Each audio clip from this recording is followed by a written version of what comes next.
अजामेध गोमेध अज अश्वमेध नरमेध कहें कबीर अधर्म को धर्म बतावे वे। नमस्कार दोस्तों, मैं अविनाश दास रेशनल कबीर यूट्यूब चैनल में आप सबका हार्दिक स्वागत करता हूं। साथियों, जो इस चैनल को सब्सक्राइब न किए हों सब्सक्राइब जरूर करें, शेयर करके अपने साथियों तक पहुंचाएं और लाइक करें, मुझे कमेंट जरूर लिखें। दोस्तों, बेल आइकन को प्रेस करें और ऑल नोटिफिकेशन ऑन करें ताकि हर वीडियो आप तक आसानी से पहुंच जाए। मित्रों, मैंने अभी एक साखी बोली सतगुरु कबीर साहब की। अजामेध गोमेध यज्ञ अश्वमेध नरमेध कहें कबीर अधर्म को धर्म बतावे वेद। सतगुरु कबीर साहब ने कहा, अजा के मतलब होता है बकरा, बकरा काट कर बलि चढ़ाना। अजामेध गोमेध गाय काट कर बलि चढ़ाना। दोस्तों, पहले गाय काट करके भी बलि चढ़ाया जाता था, बाद में गौ माता कहकर गाय को जो है हत्या करना बंद कर दिए। मेरे पास एक हिंदुओं द्वारा गौ मांस भक्षण नाम की किताब है। उसमें साथियों कई वेदों के, उपनिषदों के, कई धर्मशास्त्रों के श्लोकों को लेकर के बढ़िया प्रमाणित किया है लेखक ने। उससे समझ में आता है कि गाय भी काटी जाती थी। तो अजामेध गोमेध यज्ञ अश्वमेध नरमेध। अश्वमेध मतलब घोड़ा काटकर यज्ञ करने वाला, और नरमेध का मतलब होता है मनुष्य काटकर और उसके बलि चढ़ाना, नर बलि। कई लोगों को आश्चर्य होगा दोस्तों कि नर बलि जो है ब्राह्मणों द्वारा या तथाकथित वैदिक संस्कृति में नहीं चढ़ाया जाता रहा होगा, लेकिन आप वाल्मीकि रामायण को पढ़ेंगे दोस्तों तो राम के पूर्वज जो अम्बरीश हैं, वो सुनासेप नाम के एक लड़के को बलि चढ़ा रहे थे। उसको जो है पैसों से खरीदा गया था, और वह ब्राह्मण के पास 3 बेटे थे। 3 बेटों में से बड़ा बेटा अत्यंत प्रिय था, तो बड़ा बेटा को अपने गले से लगा लिया। जब अम्बरीश जो है पशु बलि के लिए जो है मनुष्य खरीदने गया था, और एक छोटा बेटा था, छोटा बेटा को उसके माँ ने गले लगा लिया। मझला बेटा को कोई गले नहीं लगाया, तो मझला बेटा समझ लिया कि मुझे ही बेचा जाएगा। तो उसको जो है बहुत सारा उसमें लिखा है कि स्वर्ण मुद्रा दे करके वो राजा खरीद लेता है और ले जा करके बलि चढ़ाने लगता है। हालांकि वो विश्वामित्र की कृपा से वो लड़का बच जाता है, लेकिन इतना जरूर साबित होता है दोस्तों कि पहले नर बलि की प्रथा रही है। इन सारी बातों को लेकर सतगुरु कबीर साहब ने यहाँ कहा है कि अजामेध गोमेध यज्ञ अश्वमेध नरमेध कहें कबीर अधर्म को धर्म बतावे वेद। दोस्तों, सतगुरु कबीर साहब के ख्याल से जीवों की हत्या करना, जीवों को सताना, प्राणियों को परेशान करना, दुखी करना, कष्ट देना, यही अधर्म है और यही पाप है। और जितना बन पड़े अगर हम प्राणियों की मदद करते हैं, उनके जीने का जो है रास्ता सुगम करते हैं, और जहाँ तक बन सके अपने हाथ से जीवों को सताते नहीं हैं। कई जगह मजबूरियाँ होती है, कुछ लोग उदाहरण देते हैं, चलते हो फिरते हो तो जीव मरते हैं, ये करते हो, खेत में दवा डालते हो, कहते हैं ठीक बात है, लेकिन कई जगह मजबूरियाँ होती है। जानते समझते हुए यदि हम प्राणियों की हिंसा नहीं करते दोस्तों, तो उससे हमारी मानवता जाहिर होती है। सतगुरु कबीर साहब का अहिंसा मार्ग, भगवान तथागत बुद्ध का अहिंसा मार्ग, भगवान महावीर का अहिंसा मार्ग, इन महानायकों ने अहिंसा का उपदेश दिया है।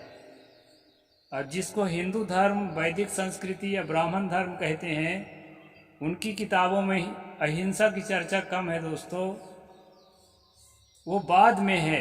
सतगुरु कबीर साहब के प्रभाव पड़ने के बाद जब लोग हत्या को, मांसाहार को बुरा समझने लगी आम जनता, और जो है ऐसे लोगों से दूर भागने लगी। ऐसी स्थिति में ब्राह्मणों ने नई नई कविताएं लिख करके, नए नए श्लोक लिख करके अपनी किताबों में मिलाए और अहिंसा का प्रचार करना शुरू किए। इसलिए दोस्तों मैं तो पक्का मानता हूँ कि 15वीं शताब्दी के पहले बहुत ज़्यादा हिंसा होती रही, तभी सदगुरु कबीर साहब को कहना पड़ा अजामेध गोमेध यज्ञ अश्वमेध नरमेध, कहाँ कबीर अधर्म को धर्म बतावे वेद। इस हिंसा प्रवृत्ति को ये वेद, वैदिक साहित्य और धर्मशास्त्र जो है धर्म के अंग मानते हैं। दोस्तों इसी कारण से आप देखते हैं कई देवियों के मंदिर में, हमारे छत्तीसगढ़ में मैंने देखा, मातिन दाई को देखा, गंगरेल में देखा और कई जगह देखा, यहाँ जो है धुआंधार प्राणियों के वध करते हैं। दोस्तों जिस टाइम में बहुत लोग जो है नवरात्र में मदिरा पीना बंद कर देते हैं, मांस खाना बंद कर देते हैं, उसी टाइम में उसी देवी के उपासक कितने लोग ऐसे होते हैं जो देवी में बलि चढ़ा करके और उसका मांस खाते हैं। यहाँ ऋषिन देवी का मैं वीडियो बनाया हूँ, चैनल में जाकर देख लेना। तो इस तरह से दोस्तों ये सब चीज़ आई कहाँ से है? अभी हम लोग मनुस्मृति पर स्ट्रीम कर रहे हैं। हमें समझना होगा दोस्तों कि ये सारी कुप्रथाएं जो है धर्म ग्रंथों से आई है। जब श्री राम जो है दशरथ का तो श्राद्ध करने का अवसर उनको नहीं मिला था, लेकिन जटायु का श्राद्ध उन्होंने किया था। उसको आप पढ़ना, और यदि किसी को ज़्यादा ज़रूरत होगी तो बताना, मैं कमेंट सेक्शन पर नंबर लिख दूंगा। वो जो है पशुओं को मार मार करके ही उसका श्राद्ध किए थे। तो ये सब चीज़ कहाँ से आती है दोस्तों, इसको ठीक से समझने के लिए आज का स्ट्रीम आपके लिए बहुत फ़ायदेमंद होगा। आज का स्ट्रीम इसी विषय पर है कि जितना हिंसा है, हत्या है, मांसाहार है, ये सब चीज़ें जो है कहाँ से आती है, इसको हम ठीक से समझ सकेंगे। अभी जो है श्राद्ध का महीना आने वाला है। मनुस्मृति के 3रे अध्याय में अभी हम लोगों का स्ट्रीम चल रहा है। आज 3रे अध्याय के आधार पर मैं आप लोगों को बताऊंगा कि हत्या, हिंसा और मांसाहार ये कहाँ से आता है। जैसा कि मैंने बताया, वाल्मीकि रामायण में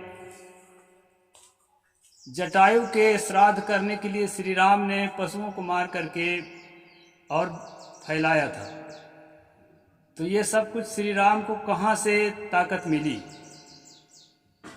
ये एनर्जी दोस्तों राम के ही पुरखे मनु ने जायज ठहराया है। उसका मैं वर्णन आपको सुना रहा हूँ। श्लोक नंबर 267 से शुरू होता है। तिलैर्वीहि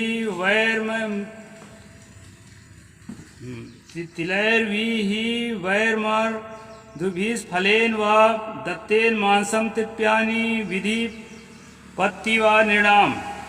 तिल, धान, यव, यव का मतलब होता है जौ, उर्द, मूल और फल, इनमें से कोई एक वस्तु विधिवत देने से मनुष्यों को पितर 1 महीने तक तृप्त रहते हैं। तृप्त रहने का मतलब होता है अघाय रहना, पेट भरा रहना।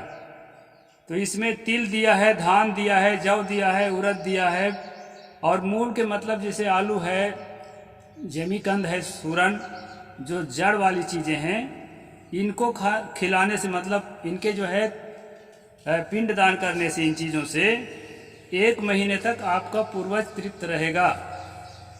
फिर आगे मनु जी कहते हैं, द्वौ मासो मत्स्य मासेन त्रिमांसान हरिणेन तु और भ्रेणाथ चतुरः साकुने नाथ पंचवैः। ये श्लोक नंबर 268 है दोस्तों। इसमें कहा है मछलियों के मांस से 2 महीने तक, यानी मछलियों के मांस से अगर आप पिंडदान कराते हैं तो 2 महीने तक आपके पूर्वज जो है तृप्त रहेंगे। और हरिण के मांस से, हरिण के मांस तो आज नहीं उपलब्ध है दोस्तों। अभी आप जानते हैं सलमान खान जेल से निकला है, हरिण मारने के अपराध से। तो जंगल का जीव जो है, कोई भी प्राणी मारने का अभी भारतीय संविधान में अलाउ नहीं है। अगर अभी आप अपने पुरखों को 2 महीने तक अघाए रखना चाहते हैं, इसके लिए हरिण मारेंगे तो आपको जेल जाना पड़ेगा। तो यहाँ पर कहा है मछलियों के मांस से 2 महीने तक, हरिण के मांस से 3 महीने तक। एक बात मैं बता देता हूँ, जो पहले श्लोक में हम लोगों ने देखा है,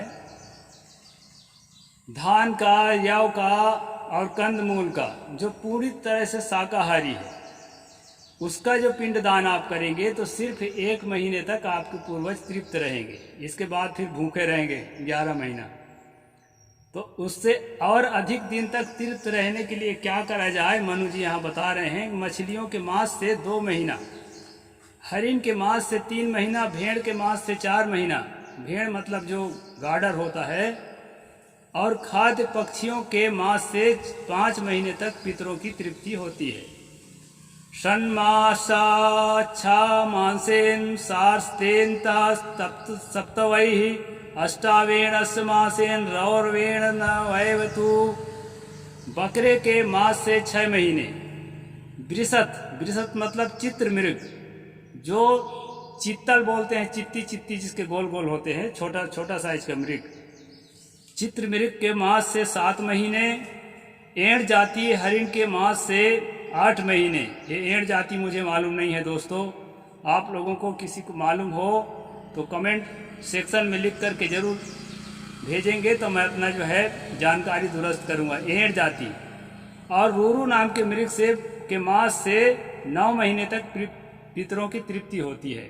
ये रूरू मृग क्या है ये मैं बता देता हूँ आपको, क्योंकि रूरू मृग वाल्मीकि रामायण में आया है। जिस समय राम जी कुटिया बनाए हैं वन में, तो लक्ष्मण को भेजे हैं गृह प्रवेश के लिए, क्योंकि शास्त्रों में लिखा है गृह प्रवेश के लिए रूरू मृग का बलि चढ़ा करके और जो है गृह प्रवेश किया जाए। तो कुटिया को प्रवेश के लिए ये आपको अरण्य कांड में मिलेगा दोस्तों। तो उसी को रूरू मृग कहते हैं, जिसको मारकर अभी सलमान खान जेल गए थे। काला मृग को ही रूरू मृग कहते हैं। तो इस तरह से दोस्तों 9 महीने तक पितरों की तृप्ति होती है। 10 मासास्तु तृप्यन्ति 12 महिषैः सस्कूर्योस्तु मांसेन मासानेकादशैवतु।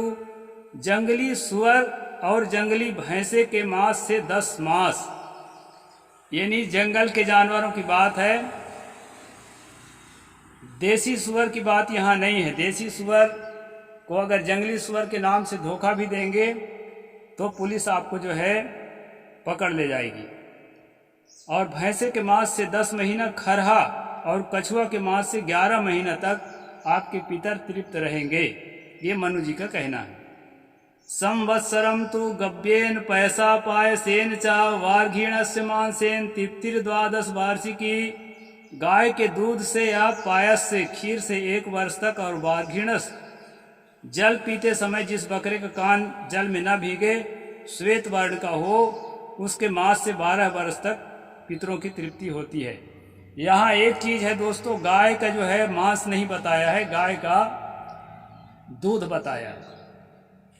मनुस्मृति की जिस समय रचना हो रही थी, उस समय वैदिक संस्कृति में अर्थात ब्राह्मण धर्म में, किसी के द्वारा हिंदू धर्म भी इसको कहा जाता है, तो इस ब्राह्मण धर्म में मनुस्मृति के रचना के पहले की किताबों में गाय की हत्या की बात है। लेकिन धीरे धीरे गाय को ज़्यादा उपयोगी समझकर गौवध जो है प्रतिबंध लगाया गया और धीरे धीरे बंद हुआ, तो उसके दूध का महत्व बढ़ा। इसलिए इसमें गाय का दूध बताया है दोस्तों, बाकी प्राणियों का दूध नहीं बताया है। ये वार्घिणस नाम का कोई बकरा होता है, उसके मांस से 12 महीने तक पितृ जो है आपके तृप्त रहेंगे, उसके श्वेत वर्ण का हो, ऐसा बताया है। पितरों की तृप्ति होती है। काल साकम महासाल का खंगलोहा मिस्मधु अत्यंत्याय कल्प्यन्ते मुन्यानी चा सर्वसः। काल साग यानी सार्क मछली और गैड़े के लाल वर्ण के बकरे का मांस, शहद तथा निवार आदि पवित्र अन्न, इन सब से पितरों के अनंत काल तक तृप्ति होती है। यानी सार्क मछली और गेड़ा के मांस से अगर आप श्राद्ध कराते हैं तो अनंत काल तक, यानी जब तक जिएंगे आपके पुरखे तब तक जो है उनका पेट भरा रहेगा और कुछ खिलाने को फिर दोबारा आपको नहीं पड़ेगा। लेकिन गैड़ा का मांस तो और शाक मछली का मांस शायद आपको उपलब्ध ना हो। तो इस तरह दोस्तों यहाँ 272 नंबर तक हम पहुँचे हैं। यत् किंच मंधुना मिश्रम प्रदद्यात्तु त्रयोदशी तदप्यक्षेमेव स्यादर्वर्षा मघासु च। वर्षा ऋतु या मघा नक्षत्र त्रयोदशी तिथि में मधु से मिला हुआ जो कुछ पितर के दिया जाता है वह भी अक्षय होता है। यानी वर्षा ऋतु में जो मधु मिलता है, मधु का मतलब यहाँ मधु का दो अर्थ है दोस्तों। मधु का एक अर्थ शराब भी होता है, मधु का एक अर्थ जो है शहद भी होता है। संस्कृत में मधु का अर्थ जो है शराब ही होता है, लेकिन हो सकता है इसमें शहद अर्थ में भी कहा गया हो। ज़्यादातर मधु का अर्थ संस्कृत में शराब होता है। तो वर्षा ऋतु के मघा नक्षत्र में जो शराब से आप पितर को तृप्त करेंगे तो पितर आपके अनंत काल तक तृप्त रहेंगे। इस तरह दोस्तों मैं आपको मनुस्मृति के तीसरे अध्याय से श्राद्ध के जो नियम, जो हिंदू धर्म का यानी वैदिक धर्म का यानी ब्राह्मण धर्म का जो प्राचीन नियम है उसको मैंने बता दिया। अब एक बात आपसे मैं बताना चाहूँगा। कई लोग कहते हैं साहेब ऐसा तो प्रैक्टिस में नहीं देखा जाता, तो इसीलिए मैं कहता हूँ कि ये सनातन धर्म नहीं है। सनातन उसको कहते हैं जो कभी परिवर्तित ना हो, चल रहा है मानो चल रहा है। और जो लोग सनातन धर्म की झगड़ा करते हैं कि हमको सनातन धर्म स्थापित करना है, सनातन धर्म स्थापित करना है, इसका मतलब समझ लीजिए कि ये सनातन धर्म स्थापित करने वाले, इनकी मंशा यही है कि फिर से हम जैसा चलाते आए थे वैसा हम चलाएंगे। और हिंदू धर्म की स्थापना करने वाले, इनकी मंशा यही है कि ब्राह्मण की श्रेष्ठता को बरकरार रखेंगे, उसके आज्ञाओं के अनुसार पशुओं का वध भी बरकरार रखेंगे, और जैसा ओबीसी जाति जिसको शूद्र कहा गया है उनके लिए जो नियम बताया गया है उन नियमों को भी हम बरकरार रखेंगे। ऐसी मंशा रखने वाले आज जो है सनातन धर्म की, हिंदू धर्म की और वैदिक धर्म की कल्पना करते हैं। इसलिए दोस्तों जागृत होकर के मेरे स्ट्रीम को आप लोग देखिए, सब्सक्राइब करिए, लाइक करिए और अपने लोगों तक पहुंचाइए। हम लोग दोस्तों अहिंसा के पक्षधर हैं। सतगुरु कबीर साहब के बाद ही भारत में अहिंसा जोर शोर से फैला, और सतगुरु ने कहा जीव मत मारो बापुरा, सबका एक है प्राण, हत्या कभू न छूटियाँ जो कोटि सुनो पुराण। ये रामायण महाभारत किस्सा कहानी चाहे जितना सुन लें, लेकिन हत्या करे है ना, उसका जो पाप है वो दुख लेकर के, पीड़ा लेकर के आपके सामने आएगा। इसलिए सतगुरु कबीर साहब ने अहिंसा का प्रचार किया, दया धर्म का प्रचार किया, और उसको जो है हिंदू धर्म का एक अंग मान करके लोगों ने गड्ढमड्ढ कर दिया। इसी कारण से आज कबीरपंथी भी मांस खाते हुए देखे जाते हैं। उनका कहना है कि देखिए हिंदू धर्म में गाय के अनुसार, गाय के अलावा बाकी चीज़ों के लिए मना ही नहीं है, इसलिए हम खाते हैं। इसलिए दोस्तों जो भी मेरे स्ट्रीम को देख रहे हैं, आप सब लोग शुद्ध कबीरपंथी बनिए। शुद्ध कबीरपंथी हिंदू मुसलमान ईसाई कुछ नहीं होता। किसी भी तथाकथित धर्म का फॉलो नहीं करता, वो कबीर साहब के वचनों को पालन करता है। किसी प्रकार गुटखा तमाकू, किसी प्रकार मांस मदिरा का सेवन नहीं करता, जीवों को सताता नहीं है। हमारे संतों को आप देखे होंगे, शरीर में जब मच्छर बैठता है तो कपड़े से उड़ाते हैं, वो कभी चट मारते नहीं, बैडमिंटन से नहीं मारते। इसलिए सच्चा कबीरपंथी आप सब लोग बने, और जो कबीरपंथी नहीं भी हैं वो भी इन सच्चे बातों को समझने का प्रयास करें, क्योंकि हिंसा कभी धर्म नहीं हो सकता, हिंसा कभी पुण्य नहीं हो सकता, और चाहे जितने बड़े शास्त्र में, जितने बड़े वेद में लिखा हो, उसको हमें जो है सनातन ना मान करके, सनातन कुछ भी नहीं होता दोस्तों, सब कुछ अनित्य है। जो भी संसार में बना है वो विनश जाता है। सनातन शब्द का अर्थ है जो जैसा है वैसा ही रहे, कभी न बदले कभी न मिटे। तो ऐसा संसार में कुछ भी नहीं है प्रकृति के नियम के अलावा। और प्रकृति का जो नियम है वो किसी हिंदू, मुसलमान, ईसाई के घर में अलग अलग नहीं है दोस्तों। प्रकृति का नियम सब जगह एक समान है। वो सनातन धर्म है, वो कभी नहीं मिटता और उसको हिंदू धर्म, मुसलमान धर्म या किसी धर्म से कोई लेना देना नहीं है। तो इस बात को आप सब लोग समझें, और जो बात आपको अनसुहाती लगे उसके लिए कमेंट सेक्शन में मुझे लिख करके और ज़रूर सूचित करें।